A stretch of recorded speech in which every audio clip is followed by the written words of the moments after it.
Assalamu alaikum, everybody. Walaikum assalam, Professor Sock Puppet. Welcome to today's show. We'll be learning about getting married as young Canadian Muslims in today's world. Yay! I'm so excited! Well, Ruby, you should be, because today we'll have a guest speaker, a field trip, and a sing-along. Yay!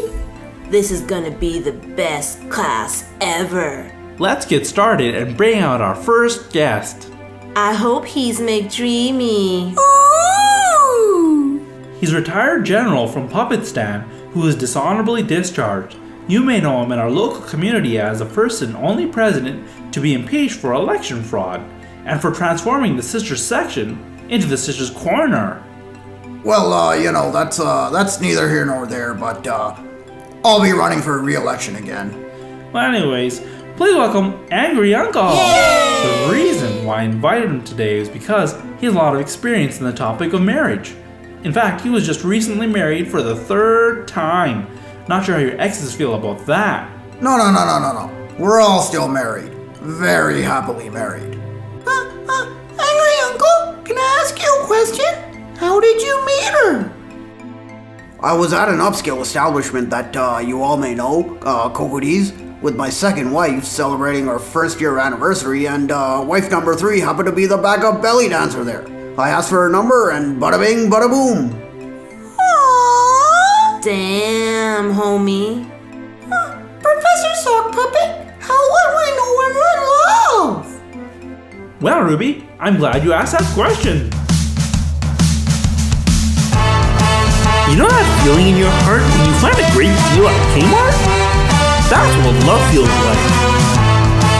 You know that feeling that you get when he pulls up in his Corvette? That's what love feels like. You know that feeling that you feel when you see Zola in her heels? That's what love feels like. You know that tingle in your pants when you see her belly dance? That's what love feels like. Love is more than a tingle in your pants. It's a feeling in your heart. More than lost or cheap oceans of romance. It's a feeling in your heart. Yay! Well, kids, we just talked about how it feels to fall in love, but that's not the hard part. The hard part is finding somebody. True that. I need to find me a man. Where the brothers at? Are they hiding or something? Well, I'll tell you where the brothers are at. You can have your family look for you. You can try online dating. I know I have a few friends who met their significant other through that. You can also join your local Muslim community organization, go to Muslim conferences. I know people have met through MAC or MSA. Well, let's not forget Coco D's there. Thursday nights from 9 to 12. My brother told me the best place to meet chicks is at hot yoga. Okay, everybody, settle down. There's still one more place to find love that we haven't talked about yet. Back home. Puppetstan! That's right, Ruby. In fact, here's an example of what they're doing back home to find love. My name is Gandhi Naliwala Bhatt. I am educated from the Gujar Khan Government Institute of the Agriculture. I am looking for the romantic wife from the weight of 160 pound to 200 pound.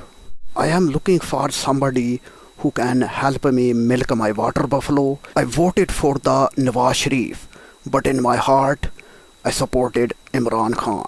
Please climb the cherry picker of my heart and fall into my destiny by emailing me at balletere@penduhookup.com.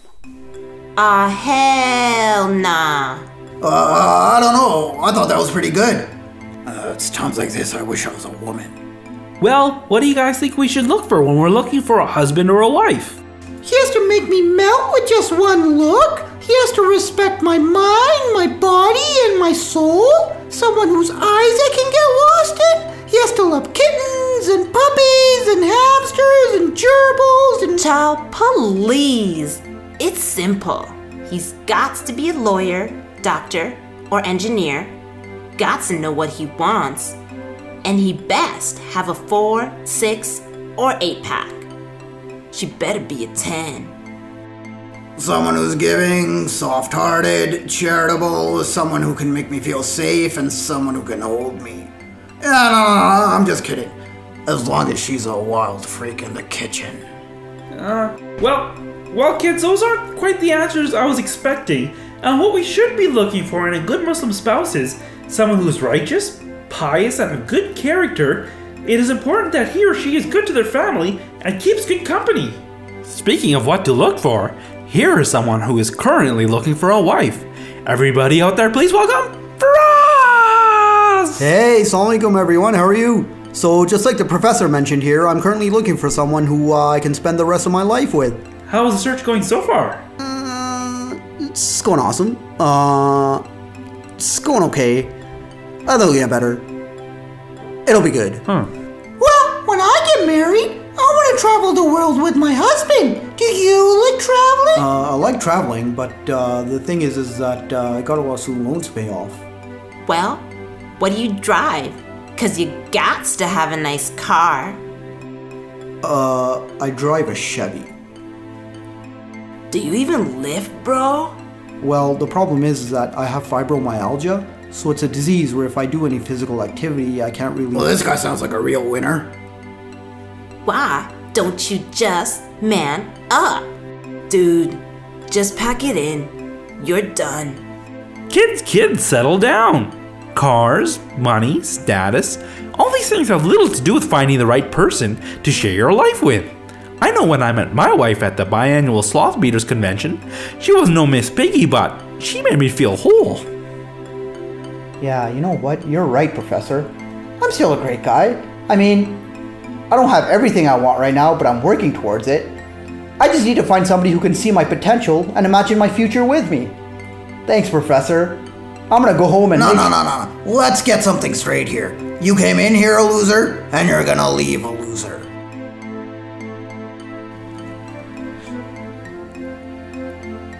Well, if anyone out there is interested in a lifetime of happiness with this great guy, propose to him by texting I do to the number on the screen.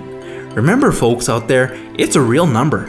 As always, Faraz, we appreciate you coming to the show. We'll see you next week when we discuss, what's the topic again next week, Jim? What? Depression? We'll see you when we talk about depression next week.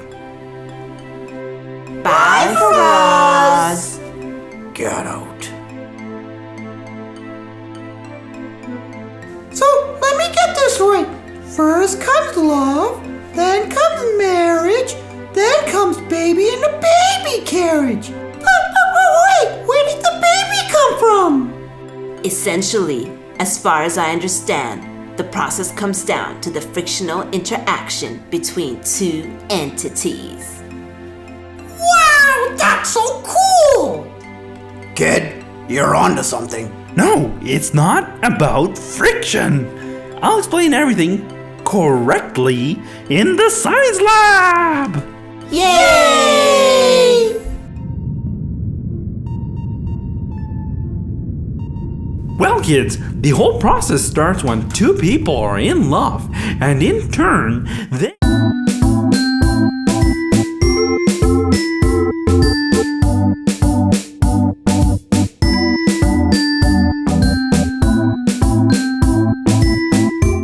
Ew! I'm scared!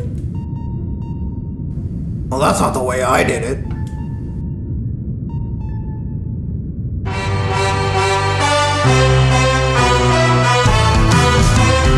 Well, everybody out there, thank you for watching, and we'll see you next time. Yay! Oh, hey, Faraz, how are the texts coming?